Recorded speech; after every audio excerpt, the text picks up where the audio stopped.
ప్రస్తుతం మనం నల్గొండ జిల్లా కేంద్రంలో ఎన్జీ కాలేజ్ మైదానంలో ఉన్నాం. ఇక్కడ మార్నింగ్ వాకర్స్తోనే వాళ్ళ ఎమ్మెల్సీ పట్టభద్రుల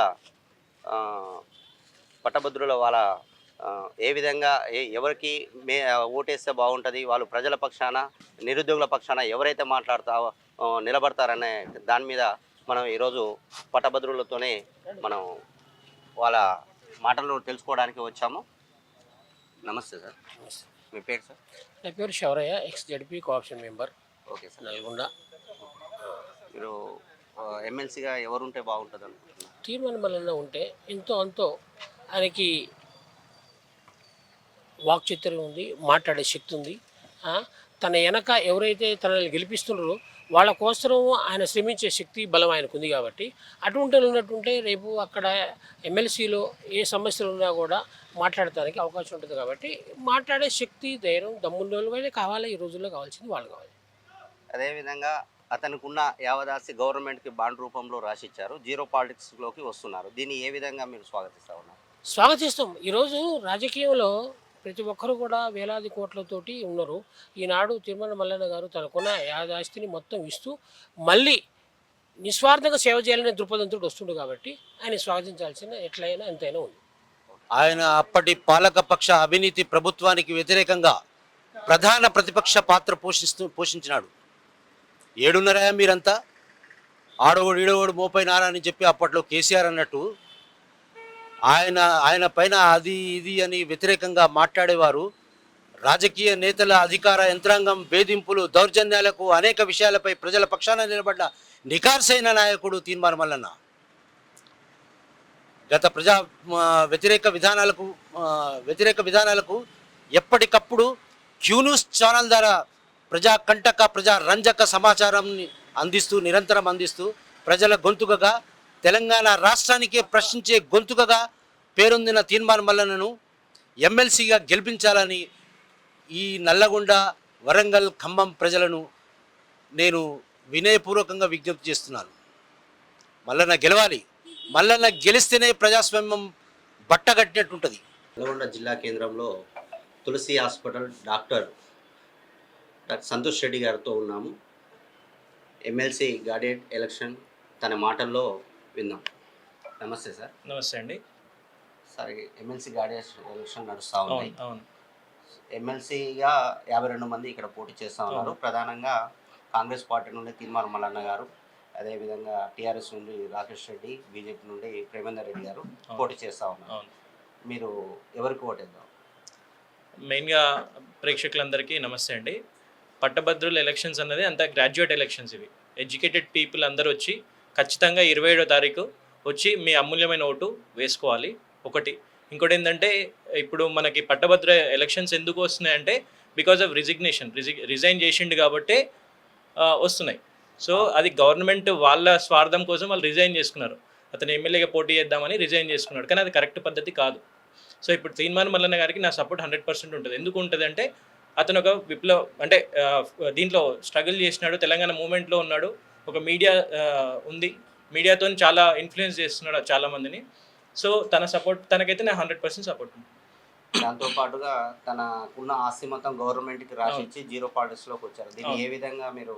అది చాలా మంచి డెసిషన్ అండి. ఎందుకు అంటే అందరూ రాజకీయంలోకి వచ్చే సంపాదించుకోవడానికి.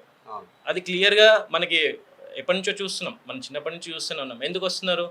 ఒక పదవి కోసమో లేకపోతే మనీ కోసమే వస్తున్నారు. కానీ తను ఒక ఇంటెన్షన్తో వస్తున్నాడు. ఏంటంటే వీళ్ళకి మన జాబ్ క్యాలెండర్ కానీ లేకపోతే జనాలను ఎడ్యుకేట్ చేయడం అనేది. ఎందుకంటే మన ఎడ్యుకేటెడ్ ఓట్సే ఉన్నాయి కాబట్టి వాళ్ళు ఒక 10 మందికి ఎడ్యుకేట్ చేస్తారు. It will be a role model.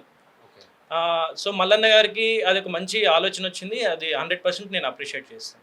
And చాలా హార్డ్ వర్క్ చేస్తున్నాడు. ఖచ్చితంగా తనకు సపోర్ట్ చేస్తుందంటే ఏదో చేంజెస్ మనకి ముందు చేసిన వాళ్ళకన్నా ఇంకా బెటర్గా చేయగలుగుతాడు. అండ్ అప్రోచ్ ఉంటాడు, మనకి ఏ విధంగానైనా హెల్ప్ చేయగలుగుతాడు అన్న ఉద్దేశంలో నేనున్నాను. దాంతోపాటు ఇప్పుడు గవర్నమెంట్ కాంగ్రెస్ పార్టీ ఉంది, అవును, అధికార పార్టీ నుండే మల్లన్న గారు కూడా పోటీ చేస్తూ ఉన్నారు. చట్టసభల్లో తన గొంతుకను వినిపించే విధంగా మాట్లాడతారంటారు? తప్పకుండా మాట్లాడతారు. ఎందుకంటే అటు గవర్నమెంట్ సపోర్ట్ కూడా కావాలి. ఇప్పుడు మనము క్యాండిడేట్ నిలబడము గెలవడం ఒకటే కాదు, బ్యాక్ సపోర్ట్ కూడా ఇవ్వాలి. ఏదన్నా ఇంప్లిమెంట్ చేయాలన్నా జాబ్ క్యాలెండర్స్ రావాలన్నా, లేకపోతే మన ఎడ్యుకేటెడ్ పీపుల్కి ఎంప్లాయ్మెంట్ క్రియేట్ చేయాలన్నా దానికి గవర్నమెంట్ సపోర్ట్ ఉండాలి. అట్ ద సేమ్ టైం మ్యూచువల్గా క్యాండిడేట్ సపోర్ట్ కూడా ఉండాలి. సో అతను కాంగ్రెస్ నుంచి చేస్తున్నాడు కాబట్టి ఖచ్చితంగా కాంగ్రెస్ గెలిస్తే క్యాండిడేట్ గెలుస్తాడు. At the same time government కూడా రేవంత్ రెడ్డి గారు గవర్నమెంట్ ఉంది కాబట్టి ఖచ్చితంగా సపోర్ట్ చేస్తారు. గతంలో పలరాజేశ్వర రెడ్డి మీద తను పోటీ చేసినప్పుడు స్వల్ప మెజార్టీతో ఓడిపోవడం జరిగింది. అవును. ఇప్పుడు ఇటు ప్రభుత్వం మద్దతు ఉంది, దాంతోపాటుగా అతను చేస్తున్న సేవ, అవును. నిరుద్యోగులలో తనకు మంచి క్రేజ్ ఉన్నదని అంటున్నా ఉన్నారు. అవును. కానీ ఎంత మెజార్టీతో గెలవబోతా ఉన్నారు? నాకు తెలిసి అయితే 4 లక్షల పైచిలకు ఓట్లు ఉన్నాయి. అవును. సో దాంట్లో మ్యాక్సిమం 1 లక్ష పైన గెలుస్తాడని నేను అనుకుంటున్నాను. 1 lakh ఓట్స్ పైన మెజార్టీ వస్తుందని నేను అనుకుంటున్నాను. ఎందుకంటే క్యాండిడేట్స్, అవతల క్యాండిడేట్స్ ఎవరో కూడా తెలియదు. వాళ్ళు ఉన్నారు, రాజకీయంలో ఉన్నారు, కానీ ఇతను ఏంటంటే ఫస్ట్ టైం అంటే లాస్ట్ టైం కూడా నిలబడ్డాడు, ఆల్మోస్ట్ క్లోజ్గా వచ్చాడు. పల్లరాజేశ్వర రెడ్డి ఓడిపోతాడన్న స్టేజ్లో కూడా అని కూడా అనుకున్నారు. కానీ ఏదో ఇంటర్నల్గా చేసి బ్యాలెట్ ఓట్స్ అవి చేసినాడని అది కూడా ఉంది, ఎవిడెన్స్ కూడా ఉంది వాళ్ళ దగ్గర. బట్ ఈసారి మాత్రం ఖచ్చితంగా మల్లన్న గారు గెలుస్తారు. నమస్తే అండి, మీ పేరు? సుఫియాన్. ఓకే, ఇప్పుడు ఎమ్మెల్సీ ఎలక్షన్ జరుగుతూ ఉన్నాయి కదా, మీరు ఎవరికి ఓటేద్దాం అనుకుంటున్నారు?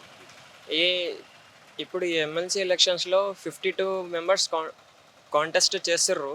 కానీ అందరికీ తెలిసిన మాట ఏంటంటే తీర్మార్ మన్నెల్లా సార్ ఖచ్చితంగా ఆయన పేద ప్రజలకి ఇంతకుముందు కూడా సహాయపడిండు, ఇప్పుడు కూడా సహాయపడుతుండు, రాబోయే కాలంలో కూడా తీర్మార్ మన్నెల్లా సార్ సహాయపడతారని అందరికీ తెలుసు. కాబట్టి ఆయనకే ఓట్ వేయాలని నా ఆలోచన, నా థింకింగ్.